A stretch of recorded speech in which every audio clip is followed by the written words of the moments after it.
ಚಿಣ್ಣರ ಕಲರವ 2024 ಬೇಸಿಗೆ ಶಿಬಿರ ಕಾರ್ಯಕ್ರಮ ರಾಘವೇಂದ್ರ ಅವರ ನಿರ್ದೇಶನದಲ್ಲಿ ನಾಗೂರು ಕೃಷ್ಣ ಲಲಿತಾ ಕಲಾಮಂದಿರದಲ್ಲಿ ನಡೆಯಿತು. ವಿದ್ಯಾರ್ಥಿಗಳು ಶಿಬಿರದಲ್ಲಿ ಭಾಗವಹಿಸಿ ಶಿಬಿರದ ಪ್ರಯೋಜನವನ್ನು ಪಡೆದುಕೊಂಡರು. ಚಿಣ್ಣರ ಕಲರವ 2024 ಬೇಸಿಗೆ ಶಿಬಿರ ಕಾರ್ಯಕ್ರಮ ರಾಘವೇಂದ್ರ ಅವರ ನಿರ್ದೇಶನದಲ್ಲಿ ನಾಗೂರು ಕೃಷ್ಣ ಲಲಿತಾ ಕಲಾಮಂದಿರದಲ್ಲಿ ನಡೆಯಿತು. ವಿದ್ಯಾರ್ಥಿಗಳು ಶಿಬಿರದಲ್ಲಿ ಭಾಗವಹಿಸಿ ಶಿಬಿರದ ಪ್ರಯೋಜನವನ್ನು ಪಡೆದುಕೊಂಡರು. ಕಾರ್ಯಕ್ರಮವನ್ನು ಅತಿಥಿಗಳು ದೀಪ ಬೆಳಗಿಸಿ ಉದ್ಘಾಟಿಸಿದರು. ಚಿಣ್ಣರ ಕಲರವ ಬೇಸಿಗೆ ಶಿಬಿರದಲ್ಲಿ ವಿದ್ಯಾರ್ಥಿಗಳಿಗೆ ಮುಖವಾಡ ತಯಾರಿಕೆ, ಕವನ ಕಟ್ಟುವುದು, ಪೇಪರ್ ಕ್ರಾಫ್ಟ್, ಬಣ್ಣಗಳ ಜೊತೆ ಆಟ, ಹಾಡುಪಾಡು ಎಂಬ ವಿಷಯದ ಬಗ್ಗೆ ತರಬೇತಿಯನ್ನು ನೀಡಲಾಯಿತು. ವಿಶೇಷ ಆಕರ್ಷಣೆಯ ಜಾದೂ ವಿಸ್ಮಯವನ್ನು ಪ್ರದರ್ಶಿಸಲಾಯಿತು.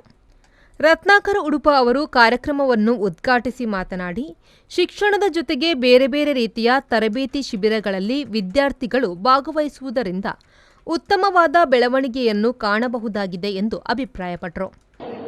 ಚಿಣ್ಣರ ಕಲರವ 2024 ಎನ್ನುವಂಥ ಕಾರ್ಯಕ್ರಮವನ್ನು ಈಗ ಬೆಳಿಗ್ಗೆಯಿಂದ ಸಂಜೆವರೆಗೆ ನಮ್ಮ ಈ ಹಾಲ್ನಲ್ಲಿ ಒಂದು ಕಾರ್ಯಕ್ರಮ ಮಾಡಿರೋದು ಭಾಳ ನಮಗೆ ಸಂತೋಷ ಆಗಿದೆ.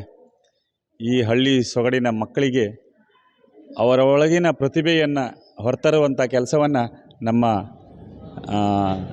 ರಾಘು ಅವರು ಮಾಡಿದ್ದಾರೆ.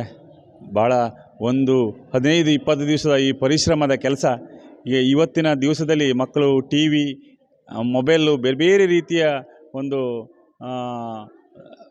ಹವ್ಯಾಸಕ್ಕಿಂತ ಇಂಥ ಒಂದು ಕಾರ್ಯಕ್ರಮವನ್ನು ಮಾಡೋದ್ರಿಂದ ಮಕ್ಕಳ ಪ್ರತಿಭೆಯನ್ನು ಹೊರತರುವಂಥ ಕೆಲಸವನ್ನು ರಾಘು ಅವರು ಮಾಡಿದ್ದಾರೆ. ಹಾಗೆ ಅವ್ರ ಜೊತೆಗೆ ಅವರ ತರಬೇತಿ ಕೊಟ್ಟಂಥ ನಮ್ಮ ಸರ್ಗಳು ಕೂಡ ಈ ಒಂದು ಕೆಲಸವನ್ನು ಮಾಡಿದ್ದಾರೆ. ಭಾಳ ತುಂಬ ಖುಷಿಯಾಗ್ತದೆ. ಇಂಥ ಕಾರ್ಯಕ್ರಮಗಳು ನಡೀತಾ ಇರಲಿ, ಇಂಥ ಕಾರ್ಯಕ್ರಮದ ಆಯೋಜಕರು ಮುಂದೆ ನಡೀತಾ ಇರಲಿ ಅಂತ ಈ ಸಂದರ್ಭದಲ್ಲಿ ಹಾರೈಸ್ತೇನೆ. ಶಿಬಿರದ ನಿರ್ದೇಶಕರಾದ ರಾಘವೇಂದ್ರ ಅವರು ಪ್ರಾಸ್ತಾವಿಕವಾಗಿ ಮಾತನಾಡಿ, ಮಕ್ಕಳ ಭವಿಷ್ಯದಲ್ಲಿ ವ್ಯಕ್ತಿತ್ವ ವಿಕಸನಗೊಳಿಸಲು ಇಂತಹ ಕಾರ್ಯಕ್ರಮಗಳು ಬಹಳಷ್ಟು ಪ್ರಯೋಜನಕಾರಿ ಆಗಿರುತ್ತದೆ ಎಂದು ಹೇಳಿದರು. ಈ ಒಂದು ಕಾರ್ಯಕ್ರಮವನ್ನು ಯಶಸ್ವಿಯಾಗಿ ನಡೆಸಲು ಸಹಕರಿಸಿದ ಎಲ್ಲರಿಗೂ ಧನ್ಯವಾದವನ್ನು ಅರ್ಪಿಸಿದರು. ಇಂದಿನ ವಿದ್ಯಾರ್ಥಿಗಳಲ್ಲಿ ತಂದೆ ತಾಯಿಗಳ ಬಗ್ಗೆ, ಗುರು ಹಿರಿಯರ ಬಗ್ಗೆ, ಅವರ ಜೀವನದ ಮೌಲ್ಯಗಳ ಬಗ್ಗೆ, ಅವರು ನಿರಾಶಾದಾಯಕವಾಗುವ ಬಗ್ಗೆ, ಹೆಚ್ಚಿನ ಖಿನ್ನತೆಗೆ ಒಳಗಾಗೋದ್ರ ಬಗ್ಗೆ ತಿಳಿದು ಮೊಬೈಲನ್ನು ಕಮ್ಮಿ ಮಾಡಿ ಆದಷ್ಟು ಸಾಂಪ್ರದಾಯಿಕ ಮನೆಯಲ್ಲೇ ಸಿಗುವಂಥ ಪೇಪರ್ ಇರಲಿ, ಮದುವೆ ಕಾರ್ಡ್, ಇದರ ಮೂಲಕ ಒಂದಿಷ್ಟು ಕ್ರಾಫ್ಟ್ಗಳನ್ನು ಮಾಡುವ ಮೂಲಕ ಮಕ್ಕಳಿಗೆ ಬೇಸಿಗೆ ಶಿಬಿರವನ್ನು, ಒಂದು ದಿನದ ಕಾರ್ಯಕ್ರಮವನ್ನು ಕಿರಿಮಂಜೇಶ್ವರ ಗ್ರಾಮ ಪಂಚಾಯತ್ ವ್ಯಾಪ್ತಿಯ ನಾಗೂರಿನ ಪರಿಸರದ ಹುಡುಗರಿಗೆ ಶ್ರೀಕೃಷ್ಣ ಲಲಿತಾ ಕಲಾಮಂದಿರ ನಾಗೂರಲ್ಲಿ ನಾವು ಈ ಕಾರ್ಯಕ್ರಮವನ್ನು ನಡೆಸ್ತಾ ಇದ್ದೇವೆ. ಜಿಲ್ಲಾ ಪ್ರಶಸ್ತಿ ವಿಜೇತರಾದ ದಿನೇಶ್ ವಿ ಅವರು ಮಾತನಾಡಿ, ಯಾವುದೇ ರೀತಿಯ ಕಾರ್ಯಕ್ರಮಗಳು ಯಶಸ್ವಿಯಾಗಿ ನಡೆಯಲು ಅದರ ಹಿಂದೆ ಬಹಳಷ್ಟು ಶ್ರಮ ಅಡಗಿರುತ್ತದೆ. ಬೇಸಿಗೆ ರಜಾ ದಿನಗಳಲ್ಲಿ ಮಕ್ಕಳಿಗೆ ಒಂದಿಷ್ಟು ತರಬೇತಿಯನ್ನು ನೀಡಿ ಅವರನ್ನು ಸಜ್ಜುಗೊಳಿಸುವ ನಿಟ್ಟಿನಲ್ಲಿ ಹಮ್ಮಿಕೊಂಡಿರುವ ಬೇಸಿಗೆ ಶಿಬಿರದ ಪ್ರಯೋಜನ ಮಕ್ಕಳಿಗೆ ದೊರಕಲಿ ಎಂದರು.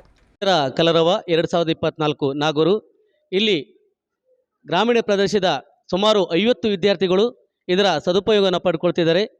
ಇಲ್ಲಿ ಬೆಳಗಿನಿಂದ ಸಂಜೆವರೆಗೆ ಸುಮಾರು ಪೇಪರ್ ಕ್ರಾಫ್ಟ್, ಹಾಗೆ ಬಣ್ಣಗಳ ಜೊತೆ ಆಟ, ಜಾದೂ ವಿಸ್ಮಯ, ಹೀಗೆ ಹಲವಾರು ಕಾರ್ಯಕ್ರಮಗಳ ಸದುಪಯೋಗವನ್ನು ಮಕ್ಕಳು ಪಡೆದುಕೊಂಡಿದ್ದಾರೆ. ಮಕ್ಕಳ ಮುಖದಲ್ಲಿ ಸಂತಸ ಹಾಗೂ ಇನ್ನೂ 2 ದಿನ ಈ ಕಾರ್ಯಕ್ರಮವನ್ನು ಹೆಚ್ಚಿಸಿ ಅನ್ನುವಂತಹ ಒಂದು ಫೀಡ್ಬ್ಯಾಕ್ನೊಂದಿಗೆ ಮಕ್ಕಳು ನಮ್ಮ ತರಬೇತುದಾರರಿಗೆ, ಸಂಪನ್ಮೂಲ ವ್ಯಕ್ತಿಗಳಿಗೆ ಅವರು ಪ್ರೋತ್ಸಾಹಿಸ್ತಿದ್ದಾರೆ. ಇಂತಹ ಕಾರ್ಯಕ್ರಮಗಳು ಇನ್ನಷ್ಟು ಈ ಗ್ರಾಮೀಣ ಪ್ರದೇಶದಲ್ಲಿ ಸಾಗಲಿ ಅಂತ ಹೇಳ್ತಾ ನನ್ನ ಮಾತನ್ನು ಮುಗಿಸ್ತೇನೆ. ಕಲರವ 2024 ಇದು ಅತ್ಯಂತ ಅದ್ದೂರಿಯಿಂದ ಮಾಡುತ್ತಿದ್ದಾರೆ. ಇದಕ್ಕೆ ನಮ್ಮ ಚಿತ್ತಾರ ಡಿಜಿಟಲ್ ನಾಗೂರು ಮತ್ತು ಬೈಂದೂರು ಇದರ ವತಿಯಿಂದ ನಾವು ನಮ್ಮಿಂದ ಆದಷ್ಟು ಸಹಾಯವನ್ನು ನಾವು ಮಾಡುತ್ತಿದ್ದೇವೆ. ಈ ಥರದ ಇನ್ನೂ ಅನೇಕ ಕಾರ್ಯಕ್ರಮಗಳು ಇವರಿಂದ ನಡೆಯಲ್ಪಡಲಿ ಅಂತ ನಾನು ಆಶಿಸುತ್ತೇನೆ. ಹಳ್ಳಿ ಮಕ್ಕಳು ಇದರ ಉಪಯೋಗವನ್ನು ಪಡೆದುಕೊಳ್ಳಲಿ ಎಂದು ವಿನಂತಿಸಿಕೊಳ್ಳುತ್ತೇನೆ. ಮಂಜುನಾಥ ಕಾರಂತ ವಿದ್ಯಾರ್ಥಿಗಳಿಗೆ ಶುಭವನ್ನು ಹಾರೈಸಿದರು. ಶೇಖರ ದೇವಾಡಿಗ ಅವರು ವಿದ್ಯಾರ್ಥಿಗಳಿಗೆ ತರಬೇತಿಯನ್ನು ನೀಡಿದರು.